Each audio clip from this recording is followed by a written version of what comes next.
Dixo Exile Network.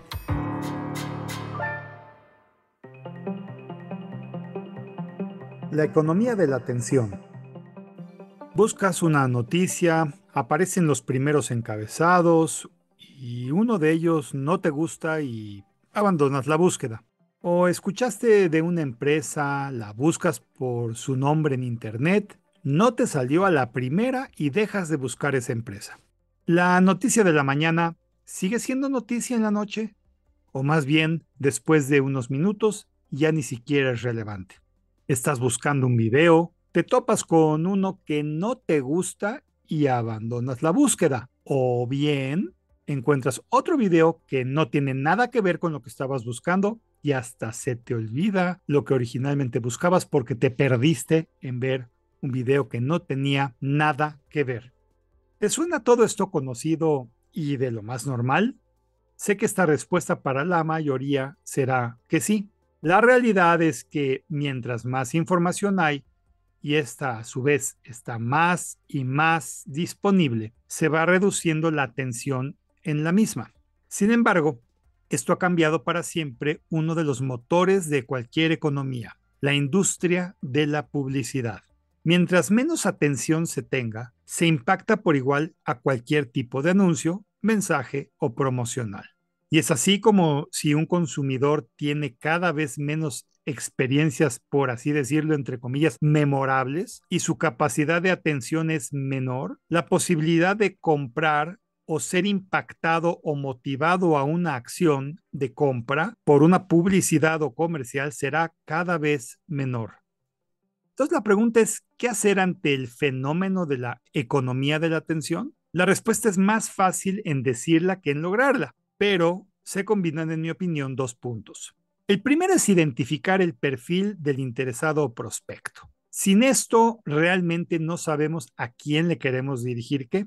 Y el segundo es aportarle la publicidad a manera de información. Esto es, que más que meramente publicidad en ese momento por su ubicación, sus necesidades, su perfil, sus intereses, etcétera, esa publicidad, entre comillas, en ese momento es muy relevante. De hecho, te confieso que he vivido esto en persona, pues una de las divisiones de mi empresa se ocupa del desarrollo de contenido perfilado y profesional dirigido a un segmento específico con el fin de poder iniciar un proceso de precalificación de esa persona como un prospecto sujeto a calificar o ya que sea calificado. Y más allá de saber si escuchó o leyó el contenido y con eso pensar que está calificado, este contenido está construido para solo ser atractivo a un determinado perfil con una necesidad muy específica, donde jamás se tiene que mencionar una palabra del producto, servicio ni empresa que lo ofrezca, sino por el contrario, se aborda el problema y cómo se debe de atender su solución para darte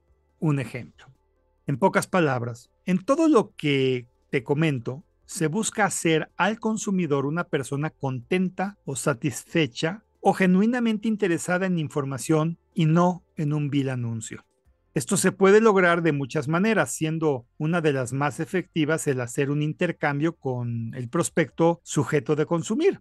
Esto es intercambiarle servicios gratuitos a cambio de su atención. Y esto de verdad lo vivimos a diario en, por ejemplo, servicios de correo gratuito o los mismos buscadores de Internet que colocan anuncios que son contextualmente ligados con el contenido de los correos recibidos o enviados o lo que busques. O bien videos que por su tema exponen una referencia a una empresa que hace algo de lo que se está observando o te invitan a un webinar o equivalente en el que puedas medir tu situación con respecto a la mejor práctica que estás viendo. O bien, noticias que se prefiltran en un solo portal personal y a cambio aparecen comerciales que tienen que ver con lo que tú estás consultando.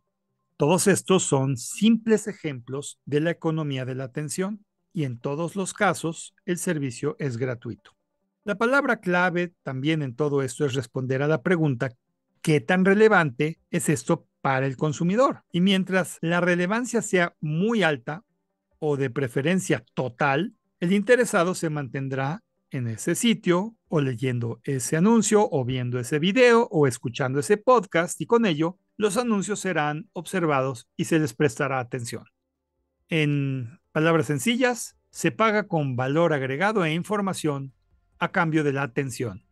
Así de simple. Y bueno, si observamos otras cuestiones importantes, la privacidad y el anonimato en el empleo de la economía de la atención es otro de los componentes de éxito, pues en la medida en la que ésta se respete y haga valer, las personas se sentirán menos observadas y medidas, además de no tener el sentimiento de ser perseguidas por campañas interminables de mensajes por múltiples medios que no son deseadas. Es más, la buena publicidad o el éxito en la economía de la atención es que el interesado, por su propio juicio, buscó que conozca su información para ser atendido.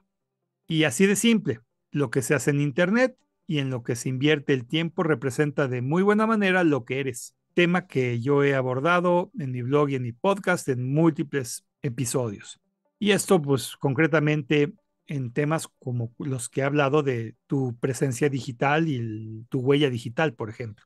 Como conclusión, puedo decir que estamos de nuevo en el borde de nuevas tecnologías y servicios con cada vez más valor y relevancia, como lo es el tema de la economía de la atención y su liga ahora con el próximo e inminente metaverso, en el cual lo que se busca incluso es que esto suceda de forma casual, tal como si estuvieras caminando por una calle y de repente ves de frente un cartel o anuncio que te llama la atención, pero esto ahora ya en un tema totalmente de realidad aumentada o de realidad virtual.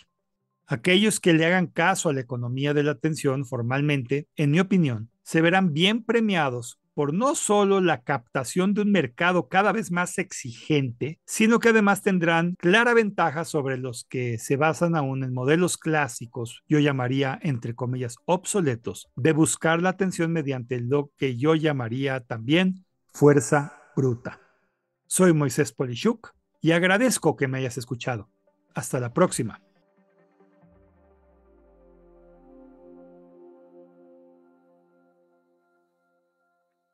Dixo Exile Network.